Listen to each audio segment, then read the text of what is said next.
गौतम बेटे, देखा तेरे चाचा का कैसा रहा आइडिया? बिल्कुल सही आइडिया था चाचा। समझो, आज के बाद गौतम फांसी से आजाद हो गया। लेकिन गौतम बेटे, अभी जब मैं तेरी माँ के कमरे के बगल से निकल रहा था ना, तो खिड़की की आवाज हमारे कान में आई है। तेरी माँ तुझे भर्ती भर्ती गालियां दे रही थी। गालियां? तेरी माँ कह रही थी। क्या कह रही थी? कि हईजन गाड़ा बड़वा गंगे जात है। और एक माँ अगर अपने बेटे को इस तरीके कह दे, तो ऐसे बेटे के तो मर जाना चाहिए। अब हमारा कहा मानो बेटा। तो इसी वक्त तुम्हारी माँ कमरे में है और दोनों लोग कमरे में चलते हैं, और उसके बदन पर कितने जेवर हैं, सर पर ताज है, कितने जेवर पहने हुए हैं। और अगर अपनी माँ के बदन के सारे जेवर उतार लेगा, तो चाचा और भतीजे जिंदगी भर शराब पिए गया। चाचा जी, अगर ऐसी बात है तो मैंने आपसे पहले ही बता दिया था। आप जो कहेंगे वो गौतम करने के लिए बिल्कुल तैयार ही रहेगा। अगर ऐसी बात है तो वास्तव में माँ के बदन में तो बहुत सारे गहने हैं। अगर उन गहनों को माँ से ले लेते हैं और उनको बेच करके चाचा भतीजा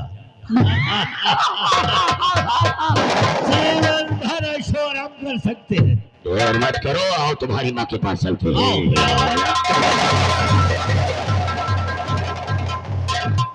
गौतम, अभी तो देख तेरी माँ के बदन जेवर उतरवाने जा रहा हो, और तेरी माँ को जेल भिजवाऊंगा। महाराज गंगा सिंह, सोने का जेवर और ठाकुर का तेवर। सोने का जेवर और ठाकुर का तेवर कसम से बड़ा महंगा पड़ेगा।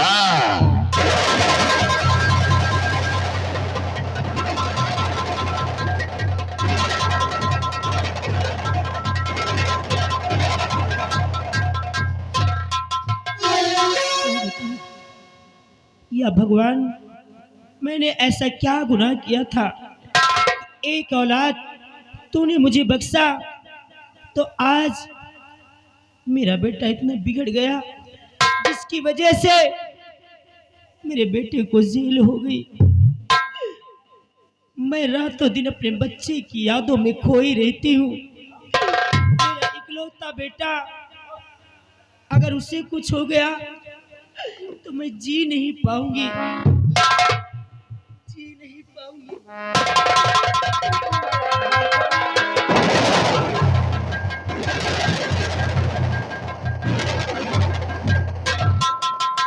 माँ, बहुत गजब हो गया है बेटा।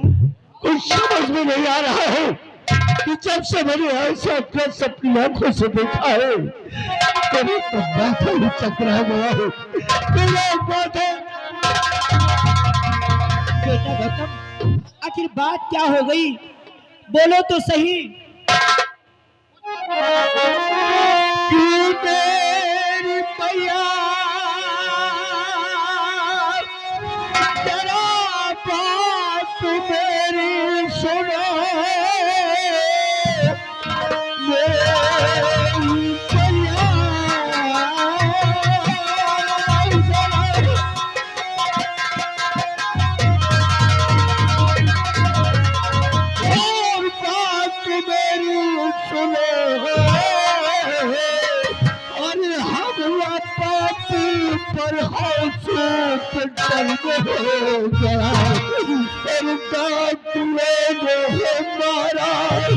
और उन्हें जान से देख कर यार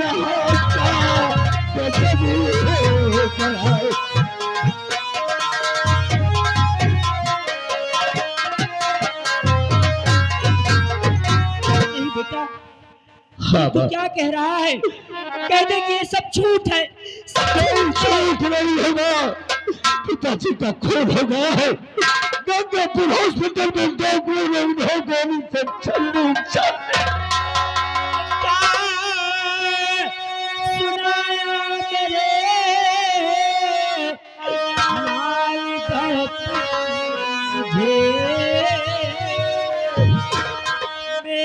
सारी पर किसने है हमला किया कि जब कि तू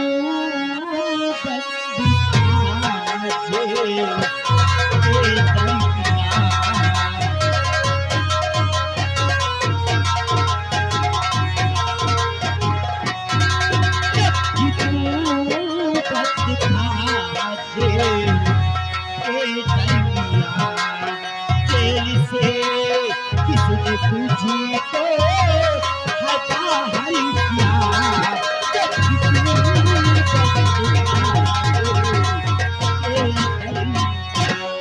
बेटा तू तो ये बता रहा है लेकिन तू तो जेल में बंद था।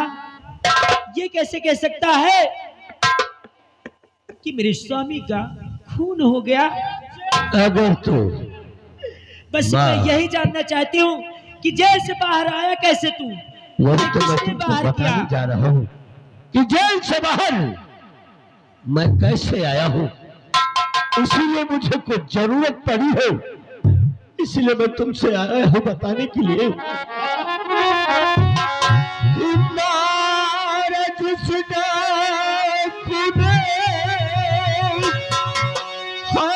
पिता को मेरे मारत सीता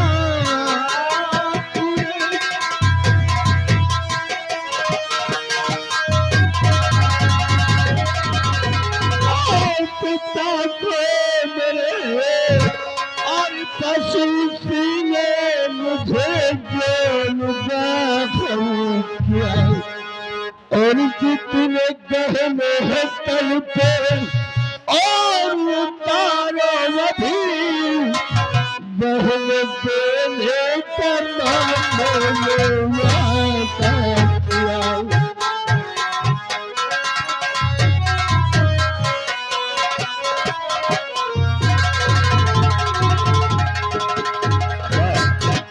बेटा जिस डाकू ने पिताजी का खून किया है उसी डाकू ने मुझे जेल से बाहर निकाला है और मैंने उससे वादा किया है कि मैं अपनी माँ के सारे गहने तुम्हें सौंप दूंगा। बेटा तू ये क्या कह रहा है कि उस डाकू ने तुझे जेल से बाहर किया और बदले में तूने गहने देने का वादा हाँ किया? माँ मुझे गहने दे दे। एहसानों तले दब गया और मैं तेरी कुछ नहीं हूँ। मैंने तेरे साथ कुछ नहीं किया जो कि तू उस डाकू की बात पर अटल है और अपनी माँ से गहने मांग रहा है। लेकिन गौतम कान खोल कर सुन लो कि अब तो मेरा सुहाग इस दुनिया में नहीं रहा। मैं तन्हा अकेली हो चुकी हूँ। तुझे ये गहने कभी नहीं मुझे गहने देना ही होगा क्योंकि मैंने किसी से वादा किया है, किसी को मैंने वचन दिया है। अगर मैं गहने लेकर नहीं पहुंचा तो समझो हमारा अपमान हो जाएगा। इसलिए इस सारे गहने मुझे दे दे माँ, फिर मुझे मजबूर होकर तेरे पास आकर के अपने हाथों से। अब तेरी बातों से मुझे लग रहा है कि तू झूठ बोल रहा है, बहाने बना रहा है। किसी डाकू ने नहीं बल्कि तूने अपने पिताजी का खून किया है। तेरी बातों से मुझे लग रहा है और तू इससे जिद प्यारा रहा तो इस महारानी का कहना अटल रहेगा कि तुझे गहने कभी नहीं मिलेंगे। अगर गहने नहीं मिलेंगे तो गौतम तुम्हारे शरीर से पूरे गहने निकाल लेगा और अगर तुमने देने से इनकार किया तो मजबूरन मेरे हाथ तुम्हारे पर उठेंगे और फिर तुम्हारे बदन की सारी चमड़ी को हम मारते मारते। अब तो तेरे हाथ मेरे ऊपर उठेंगे ही। मैं सब समझ रही हूँ बेटा। तो फिर देर किस बात की है? लेकिन ये गहने तुझे नहीं मिलेंगे। हाँ, तुझने से पहले अगर गहने मिल जाएंगे तो अच्छा ही होगा, लेकिन मजबूरन फिर समझ लो कि हम क्या करेंगे। नहीं मारेगी। लाओ मुझे।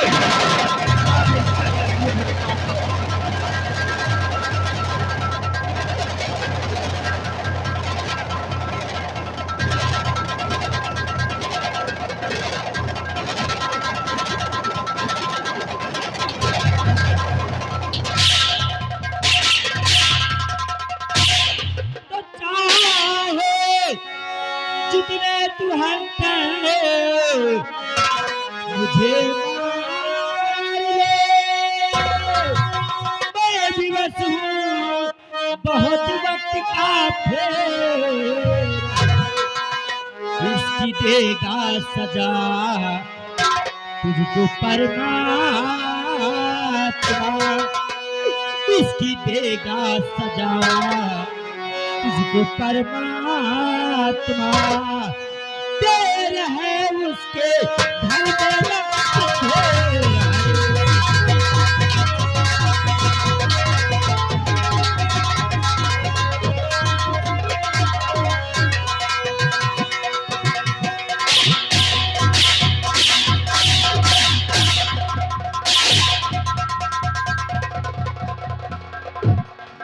अब मैं कुछ सुनना भी नहीं चाहता हूँ।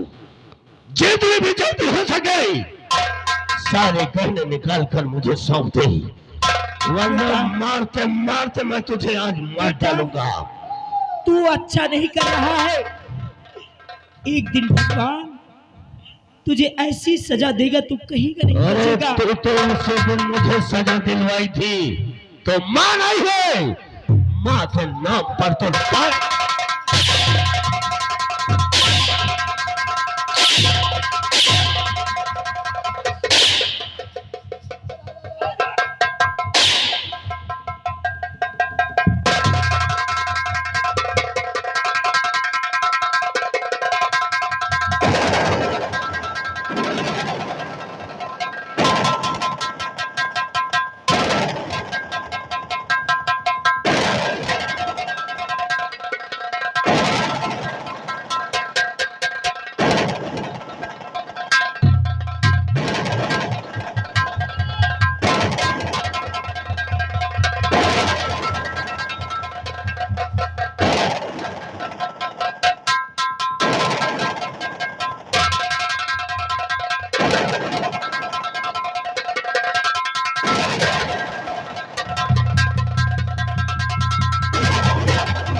बैला क्या कहा तुझे सिखम पड़ा था। अरे तुम्हारा महतारी आए तुमका 9 महीना पेटे में रखे रही पैदा करीस अपन माता की लाता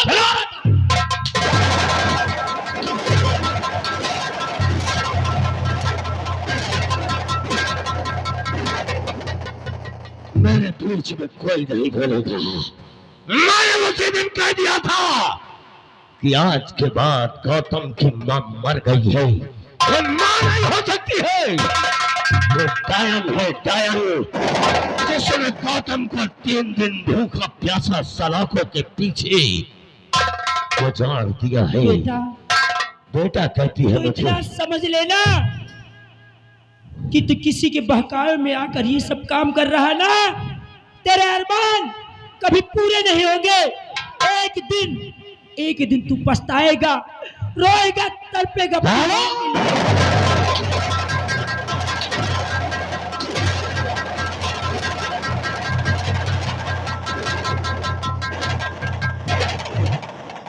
मंत्री चाचा, डाल दो इसके हाथों में हथकड़ी और उसी तहखाने में डाल दो जिस तहखाने में 3 दिन प्यासा तड़प रहा था।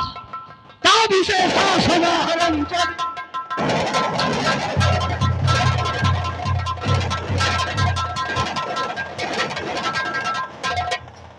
गौतम मेरे देखा कितना माल था। चाचा, अब इन गहनों को बेच करके हम दोनों ऐशो आराम कर सकते हैं। वाह, लेकिन कुछ और देखा है। क्या हुआ?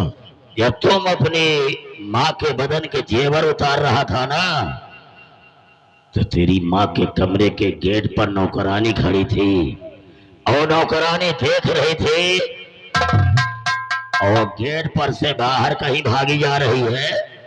हमें तो लग रहा कि सेनापति की आवाज की तरफ तो नहीं जा रही है। अब अगर सेनापति से बता दिया तो सारा मामला उल्टा हो जाएगा। चाचा, अगर बिमला सेनापति के घर की तरफ जा रही है तो सेनापति के घर से पहले पहुंचने से उस हरामजादी को मार डालूंगा। और रही बात उस सेनापति मयंक सिंह की, अगर आपकी इजाजत हो तो आज मैं सेनापति मयंक सिंह के घर चल करके उसकी भी औकात का पता लगा लेता हूँ। तो बेटा देर बात कर, आओ सेनापति के घर की तरफ चल रहे हैं।